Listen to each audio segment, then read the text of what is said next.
صباح الخير أو مساء الخير على حسب وقت ما بتشوفوني. النهاردة هنعمل المندي مع الفراخ المشوية ورز المندي بطريقة سهلة وبسيطة وبدون تعقيد. بصوا بقى الألوانات بتاعت الرز خطيرة ازاي، في منتهى الجمال. وادي الفراخ المشوية المندي في منتهى الجمال مع الصوص بتاعها خطير.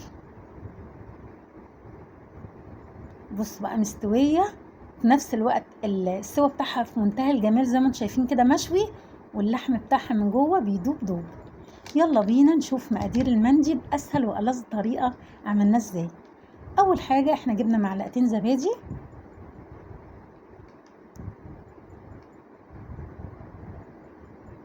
وهنا معلقة صغيرة ثوم مهروس،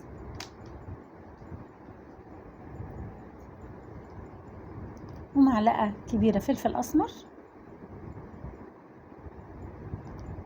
3-4 كده معالق زيت برضو عشان يخلوا فيه لمعة للفراخ، وهنا جنزبيل بودر ولو عندك فريش يبقى أفضل،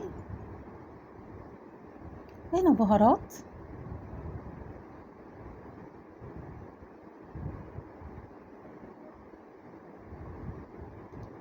وهنا بابريكا، وما ننساش عصرة الليمونة في حدود ليمونتين معصورين على حسب الكمية. أنا ما بتقيدش المقادير، لكن أنا بتكلم على فرخة النهاردة بس، لكن لو انت هتزودي زودي الكمية بتاعة المقادير. هنا معلقة ملح كبيرة، وهنا لون طعام صحي حطينا يدوب ربع معلقة، ومعلقتين صلصة. انا الحقيقة نسيت احطهم دلوقتي، لكن هحطهم على الفراخ دلوقتي. هنقلب المقادير كلها كويس جدا زي ما انتم شايفين. لو عندنا بهارات فراخ ممكن نحط معلقة كبيرة. انا عملت فتحات للفراخ عشان التتبيلة تتوغل من جوه اللحم، ويا ريت نبيتها من بالليل لتاني يوم هتبقى افضل. كل ما قعدت اكتر في التتبيلة كل ما طعمها يبقى احلى. لو ما قدرناش نعملها من بالليل ممكن 3-4 ساعات. انا عملت فتحات كده عشان التتبيله ما تنسوش تتوغل كويس جدا في اللحم بتاع الفراخ. هنا المعلقتين الصلصه اللي انا قلت لكم عليها، ويا ريت تلبسوا جوانتي وتدعكوها كويس جدا. تلبسوا جوانتي علشان اللون ما يطبعش في ايديكم. بعد كده بقى هبتدي ان انا لما الفراخ تتنقع كويس هحطها في الفرن، ممكن 10 دقايق من فوق مع 3-4 معالق ميه، وبعد كده احطها في الفرن. هنا عملت بديل الرز البسمتي، عملت لسان العصفور. انا هقول لكم كل طريقه هتتعمل ازاي، لو بلسان العصفور او الرز المصري او الرز البسمتي. هنا اول حاجه بيختلف كبسه لسان العصفور، لانها بنحمر لسان العصفور الاول، وبعد كده بنحط بصله صغنططه صغيره خالص، بتبقى مكعبات صغيره او مبشوره، وبعدين بنقلبها كويس جدا ونشوحها مع لسان العصفور. بعد ما تحمر ونحط معلقه توم مفري، ويدوب اول ما نشم ريحه التوم المفري نبتدي نحط مكعبات فلفل رومي او فلفل الوان، ويا ريت معاهم قرن فلفل حامي كده سبايسي. اللي ما بيحبهوش خلاص ما فيش مشاكل، ده اختياري. بعد كده بقى هنبقى محضرين المرقه بتاعتنا او ميه مع مكعب مرق، مفيش مشاكل، ونخليه بيغلي وهنضيفه على لسان العصفور. بس ما ننساش قبل ما نضيف الميه هنحط معلقتين هرميين كده من البهارات بتاعه الكبسه. انا جايباها بودر، لو عندك حب مفيش مشاكل. انا جايباها بودر وبفضل السايبه. حطيت معلقتين كبار، بشوح المعلقتين الكبار دلوقتي بعد ما حطيت الفلفل، وهزود شويه بهارات وفلفل اسمر، وهكون بقى محضره الميه السخنه بتاعتي او المرقه. بس ما تنسوش تعملوا حسابكم ان الفراخ هتنزل مرقه دلوقتي، هضيفها برضو جزء منها لسان العصفور.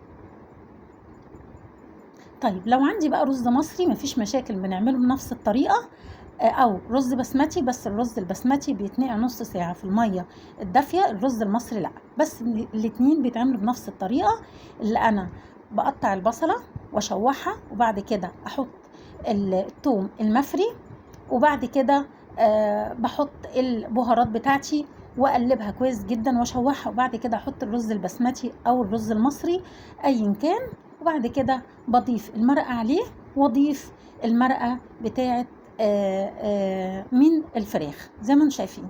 هنا لسان العصفور زودت عليه شويه مرقه من الفراخ اللي في الفرن، وجبت يدوب معلقتين ميه بربع على يعني ربع معلقه من اللون زي ما انتم شايفين كده، وحطيته على وش لسان العصفور ومش هقلبه.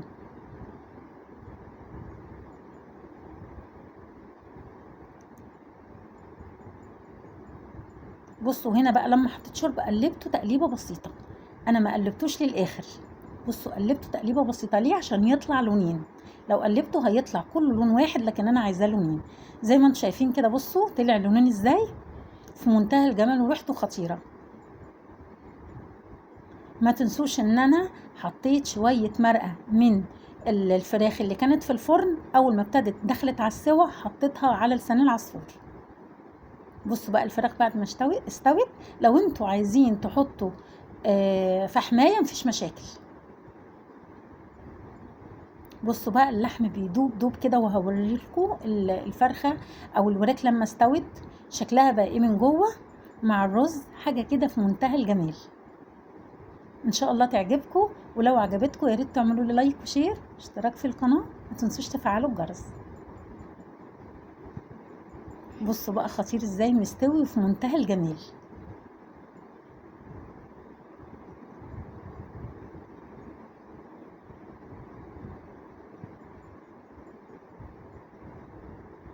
بصوا بقى مستوي من جوه ازاي، بيدوب دوب. ان شاء الله يعجبكم